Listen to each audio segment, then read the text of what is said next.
Formado em Direito pela PUC do Rio de Janeiro, Alexandre Ramagem entrou para a Polícia Federal como delegado em 2005. Ele chefiou a equipe de segurança do Jair Bolsonaro na campanha de 2018, bem depois do atentado à faca em Juiz de Fora. A partir daí, ele se tornou amigo próximo da família. Desse laço, e com o apoio dos 3 filhos de Bolsonaro, nasceu a indicação para chefiar a ABIN. Sob a direção dele, a Agência Brasileira de Inteligência foi utilizada de forma ilegal para beneficiar o presidente. Ela foi usada para monitorar adversários políticos e até jornalistas. O caso hoje é conhecido como ABIN Paralela, ou ABIN de Bolsonaro. Entre outros escândalos, em 2020, o então presidente discutiu com o general Augusto Heleno, do Gabinete de Segurança Institucional, e com Alexandre Ramagem, uma forma de salvar o filho Flávio de investigações no inquérito das rachadinhas. A reunião foi gravada pelo próprio Ramagem e o áudio encontrado pela Polícia Federal numa operação de busca e apreensão, que teve o sigilo derrubado pelo ministro do Supremo Tribunal Federal, o Alexandre de Moraes. Com toda essa turbulência política, Ramagem, até o momento, continua sendo pré-candidato à Prefeitura do Rio, com o apoio de Bolsonaro.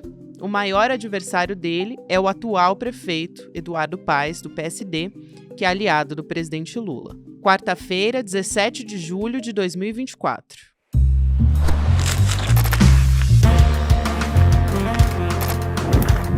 Sou a Gabriela Varela, esse é o podcast do Análise, aqui mais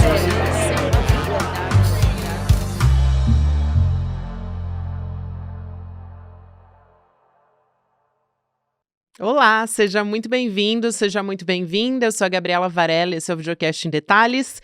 E aqui, sempre com um convidado ou uma convidada, a gente analisa uma temática, uma notícia importante do momento e a gente tem feito análise também de alguns perfis da nossa política brasileira, personagens importantes e que estão, nesse caso específico, a gente vai falar sobre um dos escândalos que envolve o clã Bolsonaro e tem uma peça-chave, um personagem-chave nessa história, que é o Alexandre Ramagem, ex-diretor da ABIN, hoje deputado federal. Vou conversar com a Juliana Dalpiva, nossa jornalista aqui do ICL, investigativa e repórter, enfim, que tem uma longa experiência nessa história e nas investigações também envolvendo a família Bolsonaro. Ju, prazer te receber mais uma vez.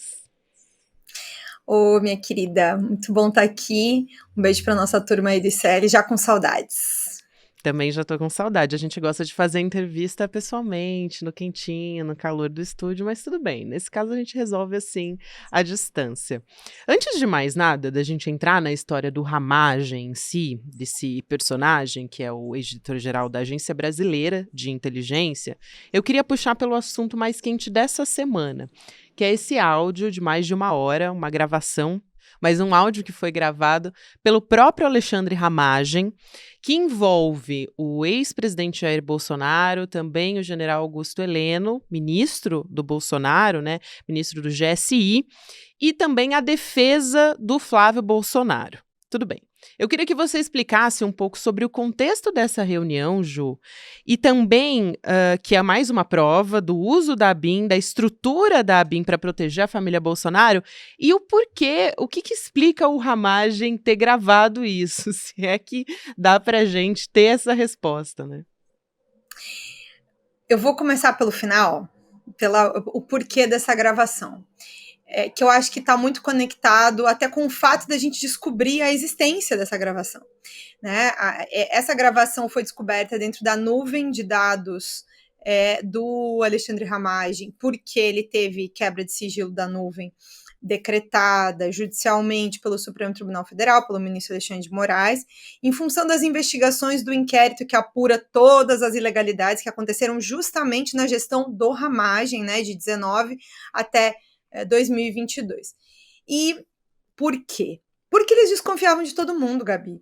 Nem o Bolsonaro confiava em ninguém, aparentemente isso era um ambiente onde ninguém confiava em ninguém, inclusive Alexandre Ramagem não confiava tampouco.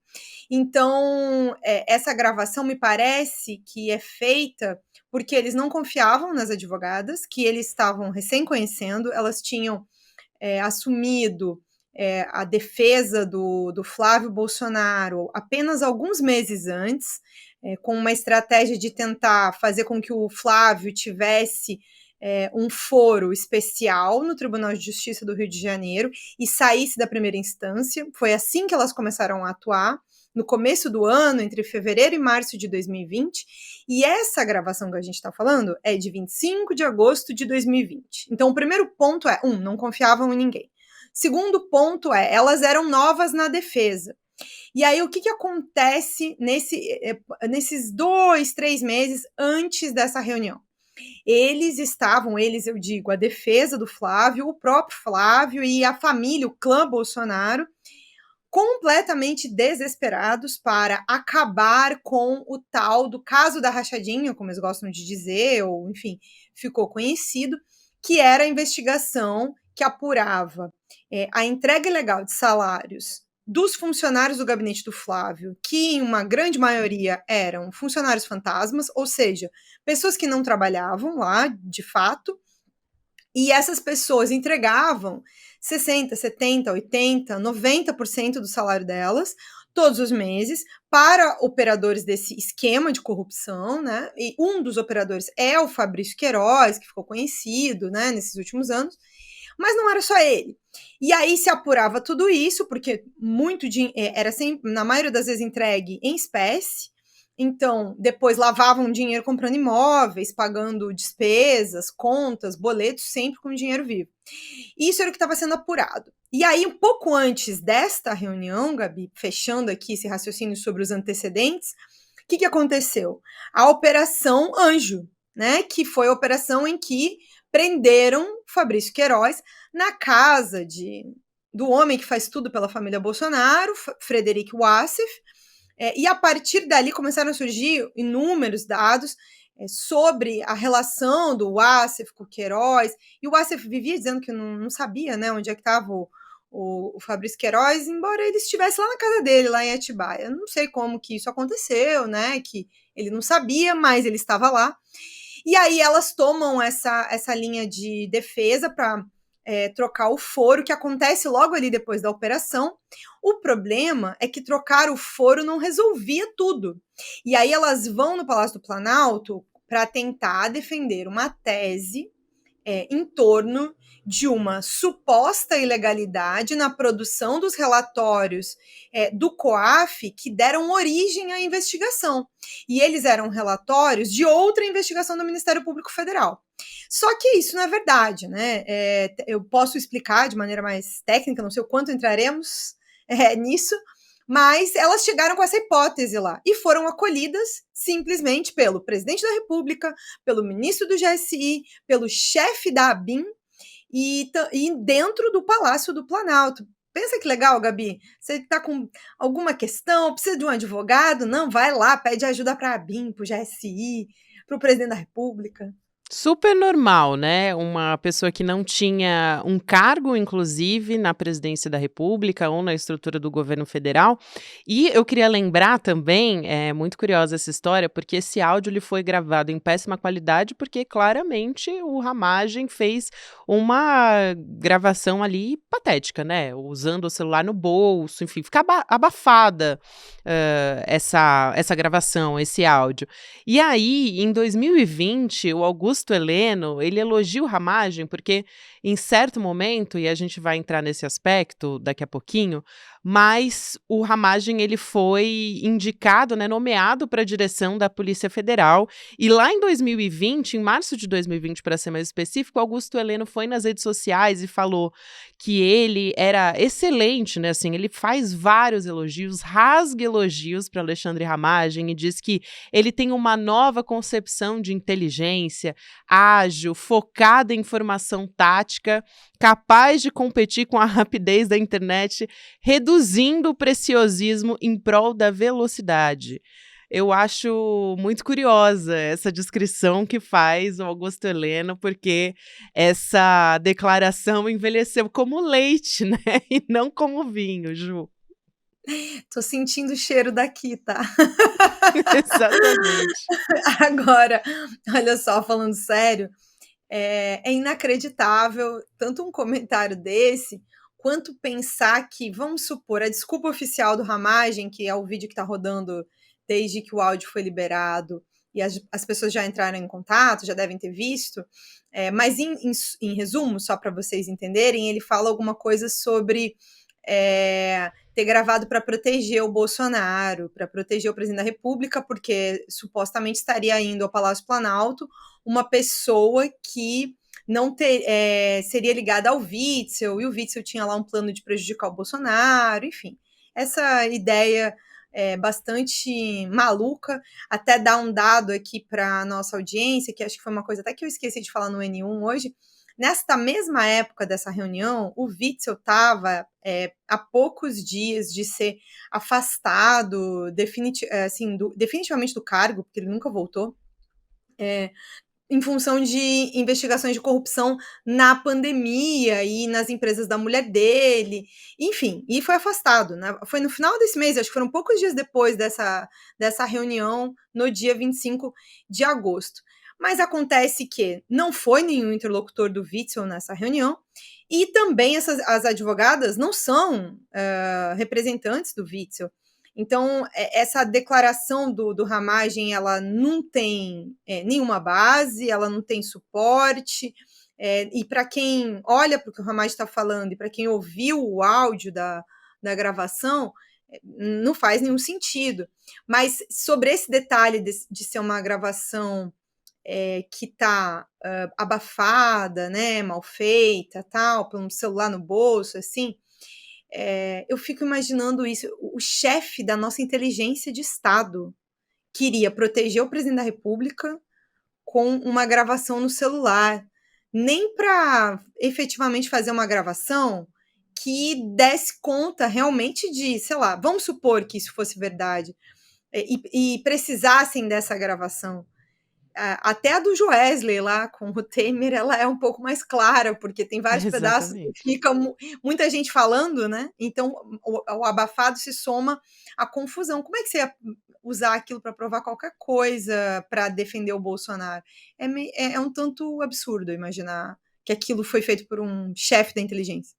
É inacreditável. E eu acho que vale a pena, já que a gente está falando especificamente da gravação agora, e a gente vai entrar em como surgiu essa amizade do Ramagem à família Bolsonaro, essa devoção toda, mas que agora está um pouco incerta. Por quê? Porque o Ramagem, ele é pré-candidato à Prefeitura do Rio de Janeiro com apoio, até o momento, isso pode mudar a qualquer momento, do ex-presidente Jair Bolsonaro.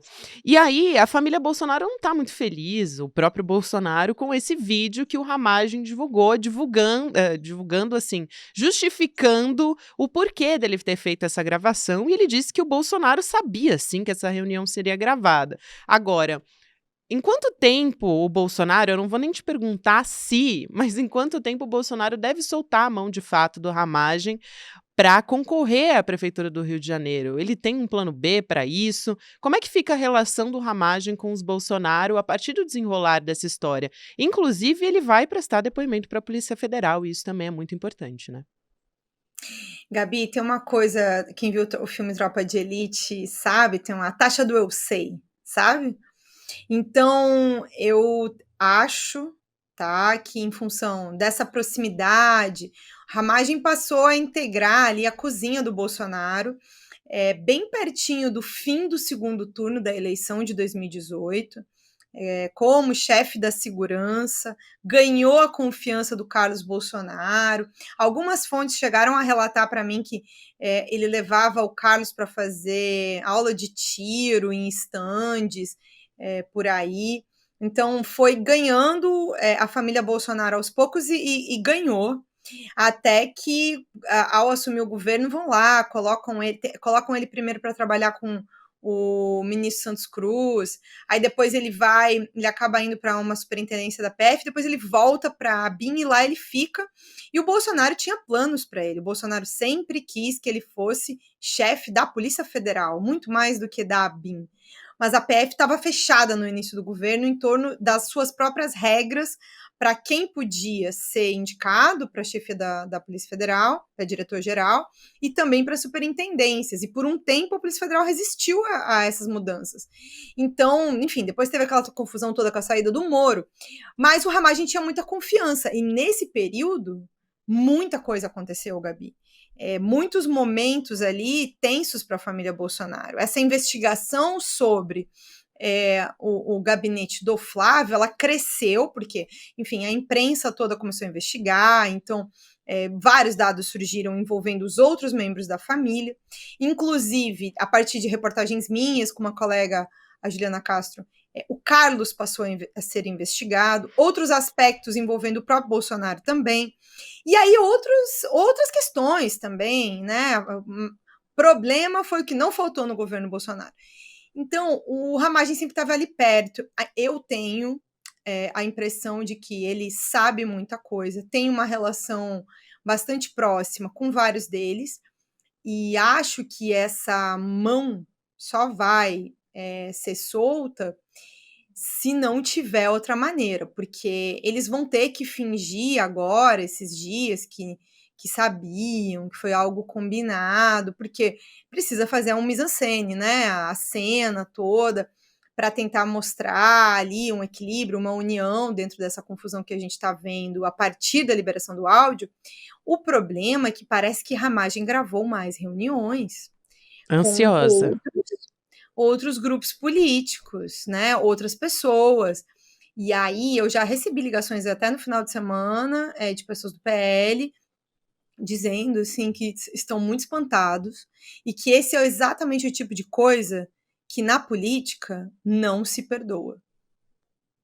Olha, eu já diria que essa primeira gravação já é muito complicada. Eu acho que esse apoio tá vindo muito a contragosto para a família Bolsonaro, né, Ju? Deve ser porque não tem jeito mesmo nesse momento, estratégia de defesa mesmo. Agora, entrando um pouco nesse histórico do Alexandre Ramagem, como você bem falou, ele chegou a ser nomeado para a superintendência, como diretor-geral, na verdade, da Polícia Federal pelo Bolsonaro. Aí o Supremo foi lá, isso em 2020, e barrou. Então foi derrubada a nomeação pelo Supremo justamente pela proximidade com a família Bolsonaro. Nessa época circulou uma foto do Ramagem com os Bolsonaro e foi na época também que o Sérgio Moro saiu atirando, né, praticamente, acusando de uma interferência na Polícia Federal para blindar os filhos do Bolsonaro. Aí o Ramagem voltou para a BIM e ficou lá até ele virar candidato a deputado em 2022. Você pode contar um pouco dessa trajetória? Quem era esse Ramagem? Como é que ele ficou tão amigo da família Bolsonaro, né? O que explica essa proximidade? Essa história deles começa, Gabi, num dia em que o Bolsonaro, já assim, em casa, se recuperando de uma facada, né, do atentado que ele tinha sofrido do Adélio, em Juiz de Fora, começa a reclamar da atuação da segurança dele, mas veja, não é porque ele estava preocupado que ele queria mais segurança. Ele tinha acabado de ser alvo, né, ali cerca de um mês e pouco antes, cerca de 2 meses antes, de um atentado que quase tirou a vida dele. Mas ele adorava fazer aquela cena de sair domingo de manhã para ir comprar alguma coisa na padaria, sacar dinheiro, né? Que é uma coisa que eles também gostam. Então, ele faz. Eu sei porque eu acompanhei esse período do Bolsonaro antes dele assumir a presidência, que ele ficava na casa dele no Vivendas da Barra. E aí ele que inventava do nada essas saídas. E aí ele era assim, ele decidia sair, queria sair. E a segurança que se virasse. E aí teve um dia que o antigo chefe de segurança ficou muito irritado com aquilo, porque ficava preocupado que acontecesse alguma coisa, afinal de contas, ele tinha acabado de ser um alvo de um atentado. Então, o trabalho dele era garantir a segurança do presidente. Imagina se acontece alguma outra coisa, né? O policial federal fica muito contra a parede, né, numa situação dessa. Então ele teve uma confusão, teve uma discussão mesmo entre o chefe da segurança e o Bolsonaro. E aí o Ramagem foi destacado para ir lá substituir esse chefe de segurança. E aí ganhou a confiança do Bolsonaro, ganhou a confiança dos filhos, como eu estava falando aqui antes, inclusive participando de stand de tiro e tudo mais. E aí ele acaba se juntando com outro grupo de policiais que pensam como ele, que também eram ali fãs do Bolsonaro, e aí estamos aqui falando, né, do Felipe Arlota, que aparece também nas trocas de mensagens lá no relatório da ABIN. Eu lembro do Felipe com certeza, mas outro que foi agregado a esse grupo nesse período é o Marcelo Bomervé, que é um dos principais assessores do Ramagem, um dos homens de confiança do Ramagem em todo esse período da ABIN, e é um dos que mais aparece envolvido com todos esses crimes, né, que a gente está falando aqui desde a semana passada. Ele vai ganhando muito a família Bolsonaro por dizer amém, basicamente, né? O que o presidente pede, ele faz. Não importa o que esteja sendo pedido. E aí começa essa conexão, né? O Carlos indica os ex-assessores dele e do Bolsonaro que atuavam nessa rede criminosa de ataque a adversários políticos na internet, via meme, com conta falsa, com página falsa, né, com perfil falso. E eles montam essa estrutura da BIM, essa estrutura do gabinete do ódio, como ficou conhecido, dentro do Palácio Planalto. E aí o que a gente pode agora falar com segurança é que a BIM estava conectada a esse gabinete do ódio. Esses assessores que eram assessores da presidência da República, tá? Mas que de assessor da presidência da República não tinham nada. Então, é de uma gravidade imensa imaginar que o nosso serviço de inteligência de Estado, que deveria proteger o Brasil, estava a serviço de ataques online de quem a família Bolsonaro se interessava. E mais do que isso, também fez uso de sistemas para monitorar alvos, e monitorar é literalmente ir atrás, fazer vigilância, descobrir o endereço da casa das pessoas. É assustador ler o relatório, né? E, inclusive, em alguns casos, para além da história do Flávio, que a gente estava falando aqui, sobre como eles tentaram, de todas as maneiras, encontrar alguma coisa para derrubar a investigação sobre o gabinete do Flávio, né? Cerca de 6 milhões de desvio de reais foi o que foi apontado pelo Ministério Público. Eles também atuaram para proteger o Jair Renan, que é o filho 04 do Bolsonaro, quando ele estava sendo investigado por tráfico de influência, por levar uma porção de empresários lá para os ministérios para tentar arrumar ali alguma coisa, uma facilidade para esses empresários. E aí ele ganhou um carro em torno disso. E no meio dessa confusão, o pessoal da BIM, por pedido do Ramagem, vai passar a investigar um dos sócios do Jair Renan, monitora a casa dele, vão fazer uma vigilância no parque que ele costuma dar aula, ele é um personal trainer, então assim, é meticuloso o tanto que eles foram atrás de alguns alvos. E é interessante, Ju, para a gente fechar, talvez retomar um pouco do passado dele, porque no início, aparentemente, o Ramagem ele tinha uma posição técnica como delegado, né, quando ele começou. Então, ele entrou para a Polícia Federal como delegado em 2005 e aí ele ficou mais conhecido, e talvez a proximidade tenha surgido daí, quando ele entrou para a segurança do Jair Bolsonaro na campanha de 2018. E até a gente estava conversando um pouco nos bastidores, antes da gente começar aqui a entrevista, de que foi bem depois do atentado lá em Juiz de Fora, né? Então ele não estava no momento chave ali fazendo a segurança do Bolsonaro, nesse momento que foi tão simbólico durante a campanha e tão decisivo também para a campanha presidencial. Como é que ele foi se desenvolvendo? Como é que teve essa virada de chave na vida do Ramagem para que ele deixasse de ser alguém que atuava ali pontualmente, né? Ele trabalhou, por exemplo, na superintendência da PF no Ceará, enfim, ele teve ali ele assumiu algumas posições que eram mais técnicas e em algum momento, quando ele foi para a BIM, daí de fato ele começou a ter essa atuação como a gente conhece hoje, que é usar a estrutura dessa agência para blindar os Bolsonaro de fato.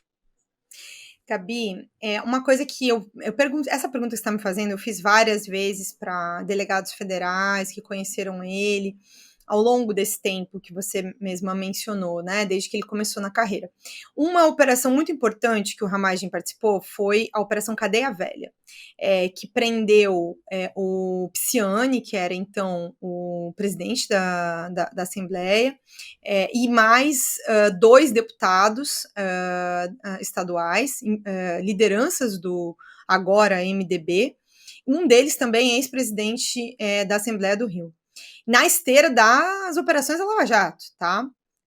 E a Operação Furna da Onça, que é a posterior à Cadeia Velha é de novembro de 2017, um ano antes, mais ou menos, dele integrar ali a segurança do Bolsonaro. É uma operação, dentre todas que foram feitas, que teve um respaldo do judiciário e tudo mais. Então, ele sempre era lembrado por ter participado da Cadeia Velha, ter participado de alguma das ações de organização dos Jogos Olímpicos. Então, ele era descrito como alguém que tinha ali uma atuação profissional.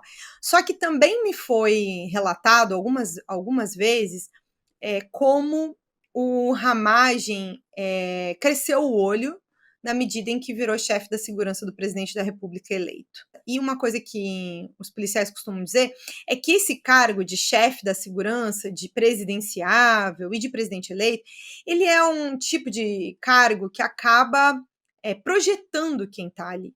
É uma chance de você alcançar postos na carreira que você não alcançaria tão facilmente se você não ocupar uma desses lugares-chave, né? Ou seja, inclusive por estar na chefia da segurança do presidente.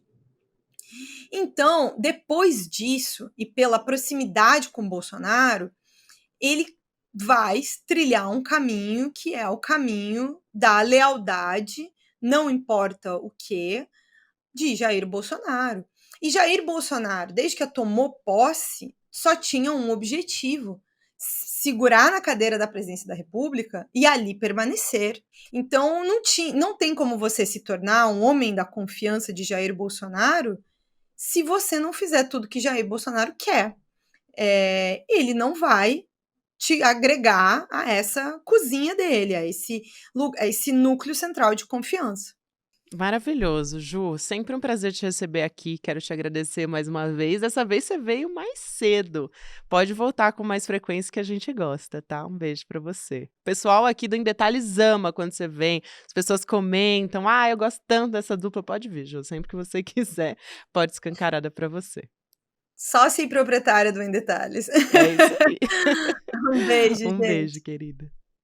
Bom, gente, antes da gente chegar aqui aos finalmentes do Em Detalhes, eu tenho um recado muito importante para você, porque a gente fez esse evento presencial, que foi o Despertar Empreendedor, e aí a gente teve muitos pedidos, as pessoas chegaram na gente, no Eduardo Moreira, para falar sobre a gente abrir mais vaga para o Empreendedor Mestre. Então, agora a gente vai ter uma nova formação, né, do Empreendedor Mestre, o curso que é inédito no Brasil, Unisciência, métodos comprovados, especialistas em diversos temas, marketing, finanças, diversas competências que você precisa para alavancar o seu negócio.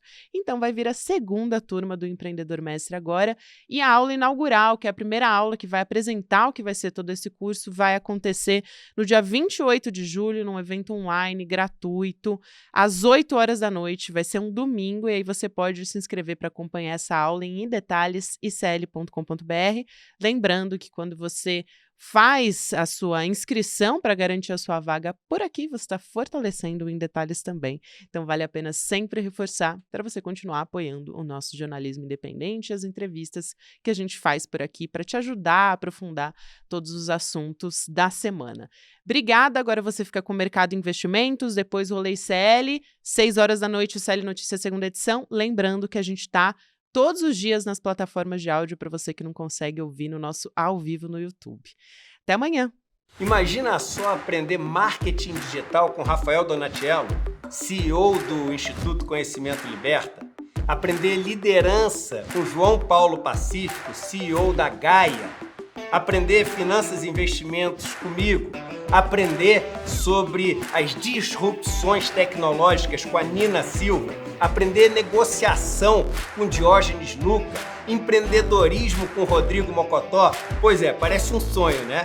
É isso que a gente fez com o programa Empreendedor Mestre, o maior programa de formação em empreendedorismo do Brasil. A gente lançou esse programa em fevereiro com esses e vários outros professores e professoras e foi um sucesso absoluto. Milhares de pessoas se inscreveram e hoje já fazem parte de uma comunidade que está revolucionando o conceito de empreendedorismo. Tão grande o sucesso que a gente resolveu lançar a segunda turma desse programa agora, em julho. E a aula inaugural vai ser dia 28 de julho, um domingo, às 8 horas da noite. Uma aula onde a gente vai ensinar todos os conceitos básicos de empreendedorismo e o melhor, gratuita, aberta, para você poder participar. Se inscreve agora e a gente se vê dia 28 de julho.